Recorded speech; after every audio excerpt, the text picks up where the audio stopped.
അമ്മ ഇങ്ങനെ പറഞ്ഞു, ഇതൊക്കെ എൻ്റെ മനസ്സിൽ ഭയങ്കര ഒരു ഫീലായിട്ട് കിടക്കുകയായിരുന്നു. അതുകൊണ്ട് എവിടെയെങ്കിലും ഒരു മരണം സംഭവിക്കുകയും പ്രായമുള്ളവരെ കാണുമ്പോഴും എൻ്റെ മനസ്സിലോട്ട് ഈ വേദന വരുമായിരുന്നു. അങ്ങനെ ആ വേദന മാറ്റുന്നത്, അപ്പോൾ ഞാൻ എപ്പോൾ കണ്ടാലും എനിക്ക് കരച്ചിൽ വരും. വേദന വരിക എന്ന് പറഞ്ഞാൽ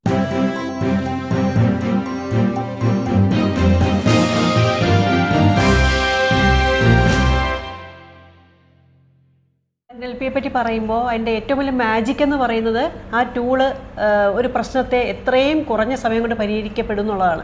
അതായത് ഒരുപാട് പ്രശ്നങ്ങൾ ഉണ്ടായിരിക്കാം, പക്ഷേ അറ്റ് എ ടൈം ഒരു പ്രശ്നം പരിഹരിച്ച് കഴിഞ്ഞാൽ ചിലപ്പോൾ അതിൻ്റെ കൂടെ തന്നെ കുറേ കണക്റ്റഡ് ആയിട്ടുള്ള കുറേ പ്രശ്നങ്ങൾ മാറിക്കിട്ടും.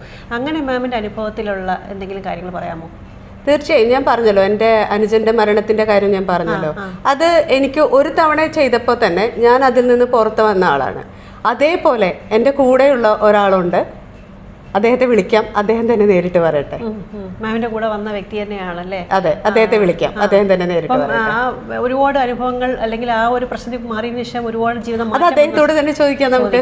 അദ്ദേഹത്തിന്റെ പേര് അനിൽ. ഓക്കെ, നമ്മുടെ ഹിത മാം പറഞ്ഞ പോലെ NLP മാജിക് ഇദ്ദേഹത്തിൻ്റെ ലൈഫിൽ ഉണ്ടാക്കിയിട്ടുണ്ട്. അപ്പം അനിൽ സാറ് ആ ഒരു അനുഭവം നമ്മുടെ പ്രേക്ഷകർക്ക് വേണ്ടിയിട്ടൊന്ന് വിവരിക്കാമോ? തീർച്ചയായിട്ടും മാം. ഞാനത് ഗൾഫിലായിരുന്നു വർക്ക് ചെയ്തിട്ടുള്ളത്. എനിക്ക് ഒരു മോനാണുള്ളത്. എൻ്റെ വൈഫ് കുവൈറ്റിൽ വർക്ക് ചെയ്യുന്നു. അപ്പോൾ എൻ്റെ മോനെ നോക്കിക്കൊണ്ടിരുന്നത് എൻ്റെ അനിയനായിരുന്നു.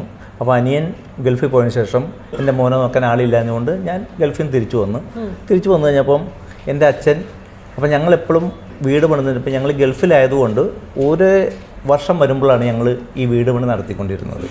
അപ്പോൾ ഓരോ പ്രാവശ്യം എൻ്റെ അച്ഛൻ ചോദിക്കുമായിരുന്നു, മോനെ നീ വീട് പണി തീർക്കുന്നില്ലേ എന്ന് ചോദിക്കുമായിരുന്നു.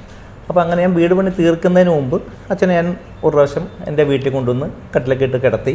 തിരിച്ച് ഈ വീട് പണിക്ക് ശേഷം ആ വീട് പണിയുടെ ഒരു ഹൗസ് വാമിങ് നടന്ന സമയത്ത് എൻ്റെ അച്ഛൻ മരണപ്പെട്ട് അതും ഒരു അനുഭവം. കൂടാതെ അമ്മയ്ക്കും അതുപോലെ, അച്ഛന് അസുഖമായിരുന്ന അവസരത്തിൽ തന്നെ അമ്മയ്ക്കും ഇതുപോലെ മേലഴിക വന്ന്. അപ്പോൾ അമ്മയ്ക്ക് ഇങ്ങനെ ബ്രെയിൻ ദ്രവിക്കുന്ന ഒരു ഇതായിരുന്നു. അപ്പോൾ ഡോക്ടറിനോട് പറഞ്ഞ അമ്മയ്ക്ക് ഇങ്ങനെ ഇപ്പം നമ്മൾ കൊടുക്കുന്ന മെഡിസിൻ അത് രോഗം മാറ്റാനുള്ളതല്ല, ഇന്ന് വരേണ്ട കാര്യങ്ങൾ നാളെ ഇങ്ങനെ തള്ളി വിടുക.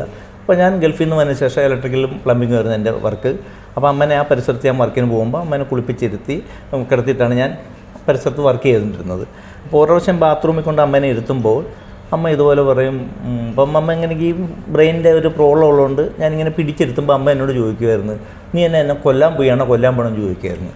അപ്പോൾ ഈ എൻ്റെ വീട് പണി ചെയ്തിട്ട് ഇതൊക്കെ എൻ്റെ അച്ഛൻ ഈ ഹൗസ് വാമിങ് കഴിഞ്ഞതിന് ശേഷം എൻ്റെ അച്ഛനെ അവിടെ കൊണ്ടുവന്നൊന്ന് കിടത്താൻ പറ്റിയില്ലല്ലോ, അമ്മ ഇങ്ങനെ പറഞ്ഞു, ഇതൊക്കെ എൻ്റെ മനസ്സിൽ ഭയങ്കര ഒരു ഫീലായിട്ട് കിടക്കുകയായിരുന്നു. അതുകൊണ്ട് എവിടെയെങ്കിലും ഒരു മരണം സംഭവിക്കുകയും പ്രായമുള്ളവരെ കാണുമ്പോഴും എൻ്റെ മനസ്സിലോട്ട് ഈ വേദന വരുമായിരുന്നു. അങ്ങനെ ആ വേദന മാറ്റുന്നത്, അപ്പോൾ ഞാൻ എപ്പോൾ കണ്ടാലും എനിക്ക് കരച്ചിൽ വരും. ഉറങ്ങാനില്ല, അതായത് ഒരു മരണം സംഭവിച്ച് പ്രായമുള്ളവരെ കാണുമ്പോൾ താല്പര്യമില്ല. അതൊക്കെ കാണുമ്പോൾ എൻ്റെ മനസ്സിലാച്ചോ എൻ്റെ അച്ഛൻ്റെ ആഗ്രഹം എനിക്ക് സാധിച്ചു കൊടുക്കാൻ പറ്റിയില്ലല്ലോ, ഈ വിഷമമായിട്ട് കിടക്കുകയായിരുന്നു. അപ്പം അങ്ങനെ ഈ അവസരത്തിൽ എനിക്ക് കരച്ചിലാണ് വന്നിട്ടിരുന്നത്.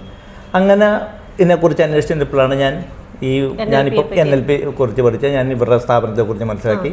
അങ്ങനെ അവിടെ ചെന്ന് ഒരു തെറാപ്പിലൂടെ എൻ്റെ മനസ്സിൻ്റെ ഫീല് എനിക്ക് എടുത്തു കളയാൻ പറ്റി.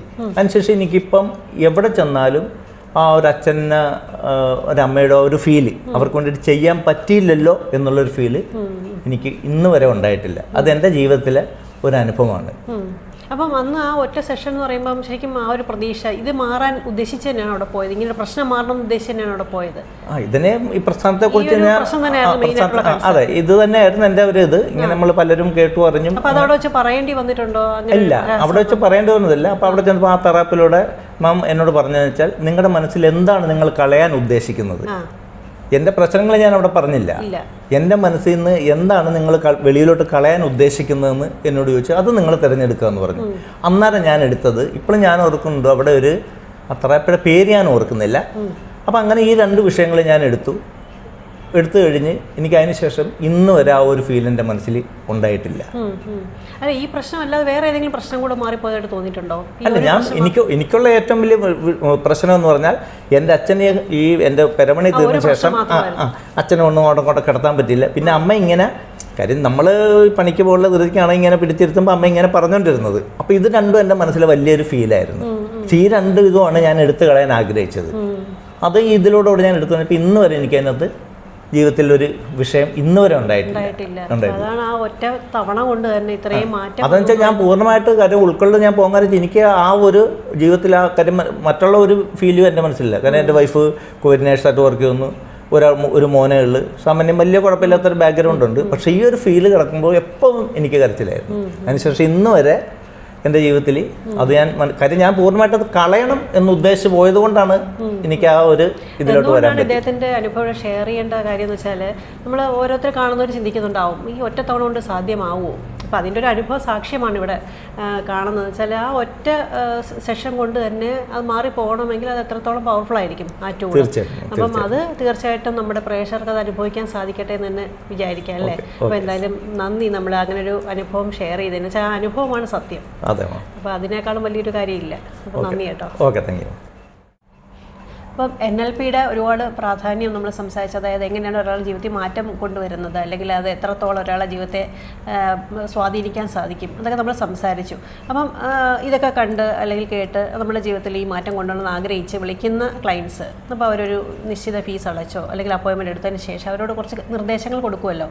അപ്പം എന്തൊക്കെ ശ്രദ്ധിച്ചിട്ട് വരാം, അല്ലെങ്കിൽ ഓർത്ത് വെച്ചിട്ട് വരണം, അല്ലെങ്കിൽ ഇന്ന കാര്യങ്ങൾ നിങ്ങൾ മനസ്സിലാക്കി വെച്ചിട്ട് വരൂ, അങ്ങനെ എന്തെങ്കിലും കാര്യങ്ങൾ പറഞ്ഞു കൊടുക്കാറുണ്ടോ? എന്നുവെച്ചാൽ ഈ 1 ഡേ ക്ലാസ് ആകുമ്പോൾ നമുക്ക് ഓരോരുത്തർ ഇൻഡിവിജ്വൽ അറ്റൻഷൻ കൊടുത്ത് എല്ലാവരോടും സംസാരിക്കാറുണ്ട്. അപ്പം നമ്മൾ വന്നു കഴിയുമ്പോൾ ആ ഒരു ടൈമിൽ നമ്മൾ ഒരുപാട് കാര്യങ്ങൾ ചെയ്തു തീർക്കാൻ കാണും, ഒരുപാട് പ്രോസസ്സും മൊഡ്യൂൾസും ഒക്കെ കൊടുത്ത് അല്ലേ കാര്യങ്ങൾ ചെയ്യാൻ കാണും. അപ്പോൾ അങ്ങനെയുള്ള എന്തെങ്കിലും ഇൻസ്ട്രക്ഷൻസ് കൊടുക്കാറുണ്ടോ, അല്ലെങ്കിൽ അവരോട് എന്തെങ്കിലും പ്രത്യേകിച്ച് കാര്യങ്ങൾ പറയാറുണ്ടോ?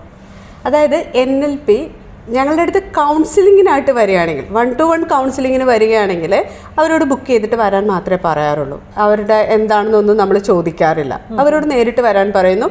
1-to-1 ആണ്. അപ്പോൾ അവർ സംസാരിക്കുന്നതിൽ നിന്ന് അവരുടെ കാര്യങ്ങൾ നമുക്ക് മനസ്സിലാക്കാൻ പറ്റും. അവിടെ അവർക്ക് കണ്ടന്റ് പറയാം. കാരണം ഒരു സൈക്കോളജിസ്റ്റ് എന്നുള്ള നിലയിലും ഒരു NLP തെറാപ്പിസ്റ്റ് എന്നുള്ള നിലയിലും അവർക്ക് എൻ്റെ അടുത്ത് ഷെയർ ചെയ്താൽ അത് അവിടെ ഭദ്രമായി ഇരിക്കും, പുറത്തേക്ക് പോവില്ല എന്നുള്ള അവർക്കറിയാം. ആ രീതിയിൽ അവർക്ക് പറയാവുന്നതാണ്. അതേസമയം ഒരു ഗ്രൂപ്പിലേക്കാണ് വരുന്നതെങ്കിൽ, ഫീ അടച്ച് ആ ഒരു ഗ്രൂപ്പ് ട്രെയിനിങ് എടുക്കാൻ വരികയാണെങ്കിൽ അവരോട് ഞങ്ങൾ മുൻകൂട്ടി പറയുന്ന ഒരു കാര്യമുണ്ട്. നിങ്ങളുടെ ഉള്ളിൽ നിന്നും കളയണമെന്ന് ആഗ്രഹിക്കുന്ന എന്തൊക്കെയാണോ, അതായത് നിങ്ങളുടെ ഉള്ളിലുള്ള നെഗറ്റീവ് ഈവൻറ്റ്സ്, നിങ്ങൾക്ക് പ്രശ്നങ്ങൾ ഉണ്ടാക്കുന്നുവെന്ന് നിങ്ങൾക്ക് ഫീൽ ചെയ്യുന്ന കാര്യങ്ങൾ എന്തൊക്കെയാണോ, നിങ്ങൾക്ക് ഓർമ്മയിലുള്ളത് എന്തൊക്കെയാണോ, അതൊന്ന് എഴുതിക്കൊണ്ടുവരാൻ പറയും, അതൊന്ന് എഴുതി വയ്ക്കാൻ പറയും. രണ്ടാമത്തെ കാര്യം, നിങ്ങളുടെ ജീവിതത്തിൽ ഉണ്ടായിട്ടുള്ള സന്തോഷകരമായ കാര്യങ്ങൾ അതിനെ ഒന്ന് നോട്ട് ചെയ്യാൻ പറയും. അതായത് ട്രെയിനിങ് പ്രോഗ്രാമിലേക്ക് വരുമ്പോൾ എലിമിനേറ്റ് ചെയ്യേണ്ടതിനെല്ലാത്തിനും നമുക്ക് തുടച്ച് കളഞ്ഞ് കാലിയാക്കി വിടാൻ പാടില്ലല്ലോ. അവരെ ബൂസ്റ്റ് ചെയ്ത് വിടണം, എന്നാലാണ് അവർക്കത് ചെയ്യാൻ പറ്റുള്ളൂ. കാരണം എല്ലാം കാലിയാക്കി കഴിഞ്ഞാൽ പിന്നെ അവർക്ക് ഇതിലൊന്നുമില്ല. അപ്പോൾ അവരുടെ ഉള്ളിലുള്ള കഴിവുകളെ, അവരുടെ സ്കില്ലുകളെ, അതിനെയെല്ലാം പുറത്തേക്ക് കൊണ്ടുവരാനുള്ള കാര്യങ്ങളെ ബൂസ്റ്റ് ചെയ്ത് കൂടിയാണ് നമ്മൾ വിടുന്നത്. അതിന് ബൂസ്റ്റിംഗ് ടെക്നിക്സ് ഉണ്ട്. അപ്പോൾ ആ ടെക്നിക്സ് ഉപയോഗിച്ച് നമ്മളതിനെ ബൂസ്റ്റ് ചെയ്ത് കൂടിയായിരിക്കും അവരെ വിടുന്നത്. അപ്പോൾ അതിനു വേണ്ടി അവരോടത് നോട്ട് ചെയ്തിട്ട് വരാൻ പറയും. എന്താണെന്ന് വെച്ചാൽ അത് പരസ്യമായിട്ട് എല്ലാവരുടെ മുമ്പിൽ അത് പറയേണ്ട കാര്യമില്ല. ഇൻസ്ട്രക്ഷൻസ് വെച്ചിട്ട് ഓരോരുത്തർക്കും എക്ക് എയുടെ പ്രോബ്ലം, ബിക്ക് ബിയുടെ പ്രോബ്ലം, സിക്ക് സിയുടെ പ്രോബ്ലം എന്നുള്ള രീതിയിൽ അവർക്കതിനെ ഡിലീറ്റ് ചെയ്യാനും പറ്റും. എക്കുള്ള കഴിവായിരിക്കണം എന്നില്ല ബിയുടെ അല്ല സിക്ക്. അപ്പോൾ അതിനെ ബൂസ്റ്റ് ചെയ്യാനുള്ള രീതിയിൽ ആ തെറാപ്പികളിലൂടെ അവർക്ക് കടന്നു പോകാൻ. ഫാമിലിയായിട്ടും വരുന്നുണ്ടാവല്ലോ, ഫാമിലിയായിട്ട് ധാരാളം വരാം.